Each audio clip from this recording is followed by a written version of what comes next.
Hey everybody. So the past week or so, I've been to more church than I've ever been in my life. We just got back like an hour ago, and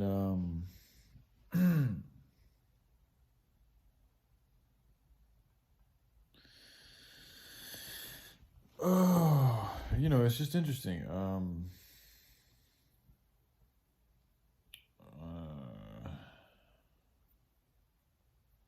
so like for me, like education, teaching, learning, helping things grow. I just noticed how, especially the church we just went to. This is, the gentleman speaking.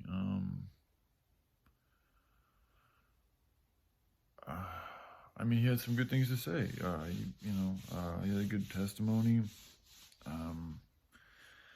It's nothing against, it's just the way that the whole thing's run, where you have, it's just like what I've learned from speaking and engaging people in the conversations that they're speaking to. That just helps the overall growth of everybody. This is coming from somebody who spent most of his life just listening, which is an important part of life.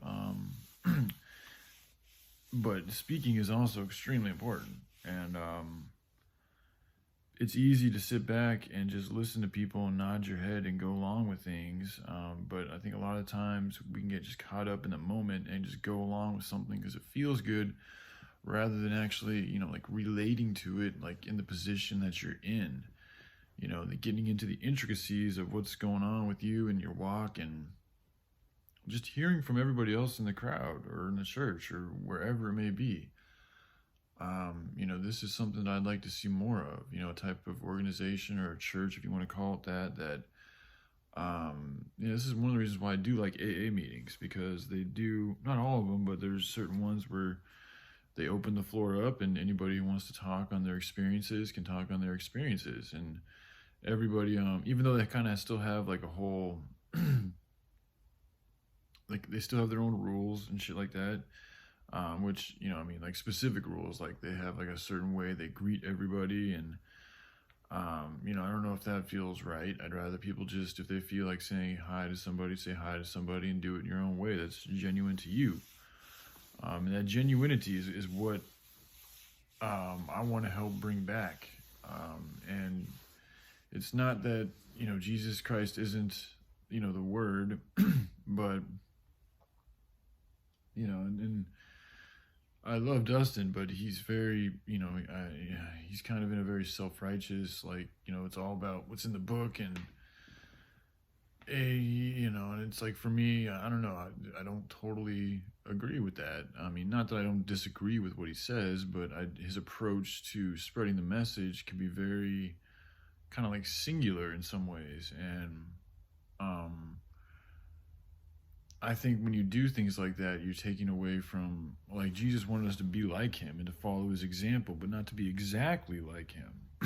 We still all have our own passions. We still have our own purposes. We still have our own fingerprints to do things. And it's all about, his word is about helping others. So it's like by deed and by good acts, we're walking in the steps, we're walking like Jesus did. But it doesn't mean we have to just continue to utter the same phrases over and over and over and over and over and over again. That is the definition of insanity, is doing the same thing over and over and over again and, getting the same result. And it's like when I'm sitting here in the church and I'm looking at all these people and they're all, very intense and, responsive to what this one preacher is saying. Again, it's also just one person who's speaking out to a whole congregation of people. And it's like, I'd love to hear what other people have to say, and not to say that there can't be somebody who has a higher influence or knowledge base than others. And, he deserves the respect that he has. But again, if you're really trying to help pay it forward and spread the message for everybody and as much people as you can,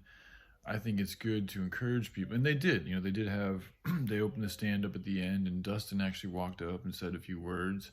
So, they're in the right track. They're going in the right direction. But, like the 95% of it was listening to him speak. And then they had the music too, which, it's like for me, like something's kind of changing in my perception. Like I'm starting to be able. I don't see colors, but I can start to see the energy, it's like a feeling of the energy that's inside of somebody, like that's becoming more and more apparent to me. So sometimes when I see these people singing, about Jesus and stuff, they sound really good, but I pick up on I'm just being honest, I pick up on more of a, desire to let their voice be heard, and they're really it's not, I think they're not even aware that they're doing it. I think they're just singing their heart out, but it's a lot, there is a lot of like wanting to sound good, and which is fine, because when I sing, I want to sound good too. But there are elements and levels to everything, and there was a kind of a high, and it's like some of these people, like, yeah, it's like we go to this church place, they go here, they do these, services, and they worship for like an hour or two, or maybe they have some other programs they do, but and then it's like we just run back and go back to our 9 to 5 lives, and I mean, I don't know what they do with their lives and everything, but it's like they put such high emphasis and esteem into this place and this Jesus, and then but to me it's like that should be the blueprint that we all live for, that we all live by, and not necessarily to worship him like a god, but just to take heed to his word. And still be ourselves, still be encouraged to find out who we are and to express our opinions. It's another thing with Dustin, is he's not very much into expressing his opinions on stuff. And I mean, I think it's okay to express your opinions, and just let it be known that that's your opinion, that's your expression, that's your emotion, that's your feeling for the moment. But but it's also good to rely on the word too when you need to rely on the word. So I don't know. I just and then like when people, I also think that these churches and these organizations, because they are there and they're all over the place, it gives people an outlet to go and do these things and do these rituals, and you do feel good about. I mean, most of the time I didn't really feel the best after this service, to be honest, but a lot of times I do feel better after I go to church. And a lot of that is, I think, also just the collective love of the people in that building. Now they're there because of the word, and they're, to levels of varying degrees, they're all following the word, so that the word is helping guide them, and bring them together and radiate that love, which is beautiful and awesome. But, I do see a lot of, or I feel a lot of like them taking the power away from themselves and putting it all into Jesus. And I don't even think Jesus would want that. I think he would want us to just listen to what he has to say and to obey what he has to say as well as we can, but also to not forget who we are and how much power we have and the love that we have inside of us, and to be more like him and not just look up to him like he's our hero. I mean, he is in a way, but we take his word and we make the choice to follow it. So then, in a sense, we become our own heroes. And this is something that the 13th Son talked a lot about. So yeah, it's just been, and like, when he comes, I know that self-righteous energy. So like, I'm like listening to it, and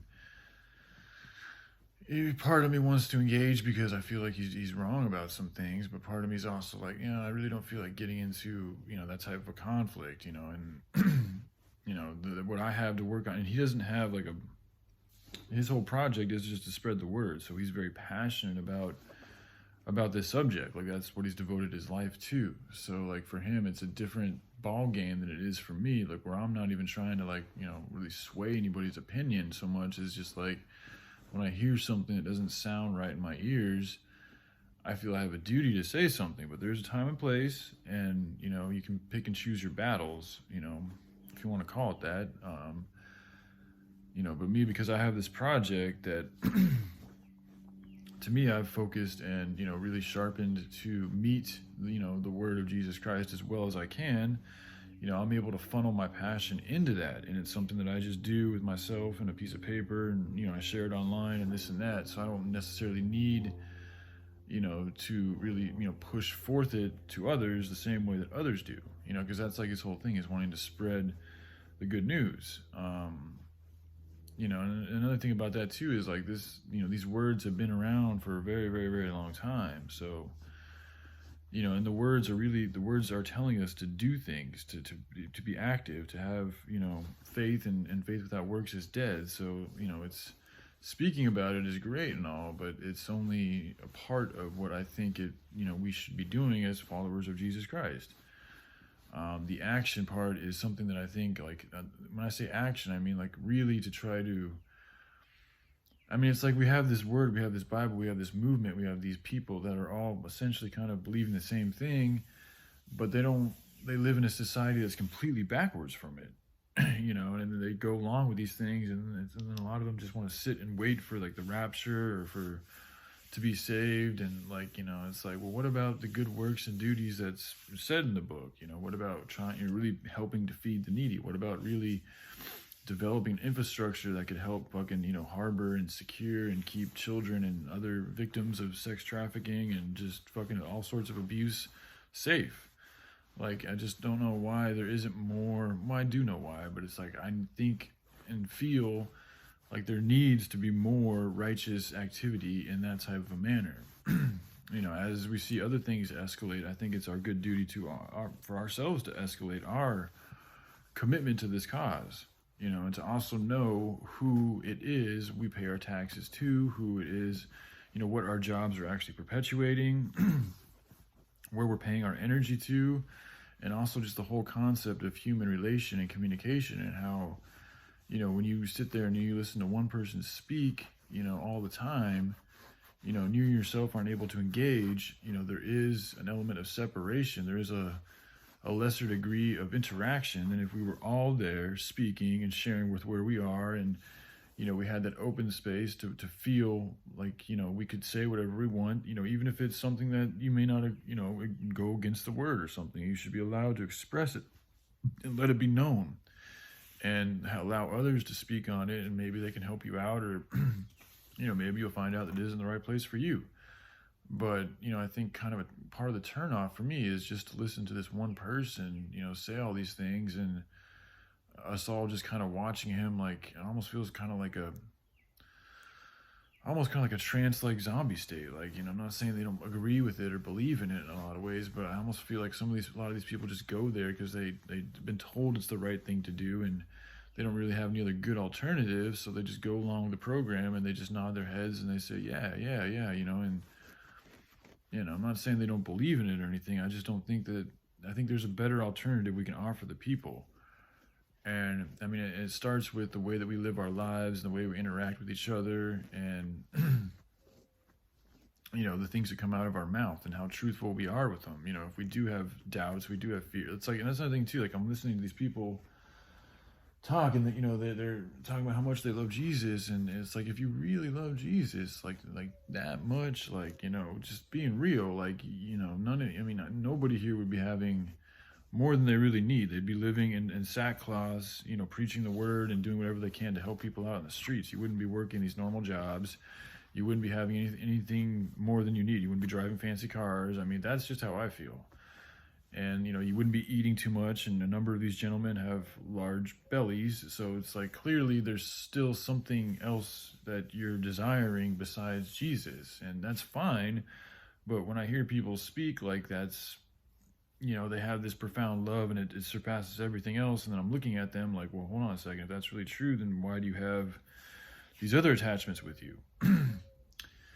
And, so, and then another thing too that gets me is when they talk about how Christ, without Christ, nothing is nothing. And it's like, they discredit like good works, and it's like, that's just not, I don't think that's accurate. It's like saying, if you're not doing anything in the name of Christ, then anything, even if something you do is good or kind, it still isn't worthy, and it's like, and another thing too is they're saying how we're all sinners and we're all like not worthy, and I don't know, it does not feel right. I think because we have been created, we are worthy. Now, I'm not saying that we're all Jesus, but I think everybody who's got breath in their lungs and the ability to move around and engage in life is worthy. Now, there's levels to everything. You know, worthy to me means one thing to me, and it means one thing to you. But you know, it's almost like they were kind of casting spells on people by making them feel less than. And I don't think Jesus would want that either. He wants us all to be more like him, not to just worship him on a pedestal. That was one of the first things that I always felt in my heart without even getting into Christianity, was that that's not what Jesus would want at all, is for us to worship him like some type of a tyrant. And sometimes that's kind of the feeling I get from these organizations, is that that's like, that's, I don't even know if they know that they're doing it. Some of them probably do, but I don't think this one did, because there were some really cool people. And like, you know, there's that point in church where you know, they tell you to turn around and shake a friend and meet people and be friendly. And I had more people come and shake my hand than any other previous experience at church. So there's some really good people there, really good people, you know. So I don't think it's one of those like churches that appears to be good and is actually doing satanic rituals. No, I don't think that's what it is. But I do think that they've been doing this routine for a while now, and it's just not as, you know, loving as I think it could be. And then when I see people who proclaim, and he was speaking with a very forceful, very like almost fire and brimstone-y kind of voice, and it was just like, dude, just like, there's also a lot about gentleness in the Bible, and like, where's your gentle voice? You know, where's that calm coolness? You know, not, it's a very aggressive, assertive, like, I got off, like, it was kind of like he was getting off on the authority of God. And you know, and again, it's just, he's just preaching to a bunch of people in the church. It's one thing, you know, when you have to, like, you know, put somebody in check because they're doing some crazy shit. But if you're just speaking to your fellow peers, you don't got to come across with that super hardcore authoritarian voice. I shouldn't have to feel like I'm being yelled at when I'm just sitting here trying to listen to you. You know what I'm saying? So anyway, I just want to share that with y'all. Yesterday I did get some work done on the project. I got a nice little amount done. So I'm probably gonna make another video about that and share that with you guys. But I think the plan now is, it changes, you know, frequently. But Dustin yesterday, he found this area outside of Gainesville that's got like this shed and a bus, and it you know, it was unattended when he was there, and he stayed there for, I think, a few hours, and nobody came by. And it had a trumpet on the front, and it talked about spreading the biological diversity, and you know, it had some really good things associated with it. And it had a little creek nearby, and it's a perfect place for us to camp out and make a shelter, as long as it's nobody's property or anything. But we'll find out, you know. So that seems to be the next move, is for us to relocate there, to get away from his family for a little bit, because, you know, they're very much up in his shit and telling him what he should do. And there's just been a lot of movement and talk amongst his family, and they're all trying to, you know, make sure he does the right thing, and from their perspective. And then I'm sitting here kind of like as a third wheel, and I can see how they look at me. And so I think it's good for us both. You know, I know that even if he wasn't going to be leaving, I would be leaving shortly, but he seems to be on the same page as that. So I'm thinking probably tomorrow we'll be heading out to, like I said, you know, just outside or inside, I'm not even sure, it's somewhere around Gainesville. And, you know, there should be a library there that I can walk. There's a library here I can walk to, but it's a little bit farther. So the Wi-Fi will be better. And, yeah, that seems to be the next course of action. You know, not to sound too much, I mean, it is what it is. If I sound like a bitch, I sound like a bitch. But last night, my back was hurting so bad. And then it's also kind of like gone into my stomach. So, you know, I need to take a little bit better care of myself. You know, the foods I've been eating have not been the healthiest of foods. And, you know, I've been drinking a lot of sodas and shit too, and I didn't drink sodas for years, so this is the first time I started drinking sodas in a long time. I'm sure that's having an effect as well. And again, it's just minor shit, but I think a lot of it has to do with me just carrying the backpacks around for so long in Arizona. Now I'm dealing with like a residual, I don't even know what the fuck it is, but it feels like it's very painful. And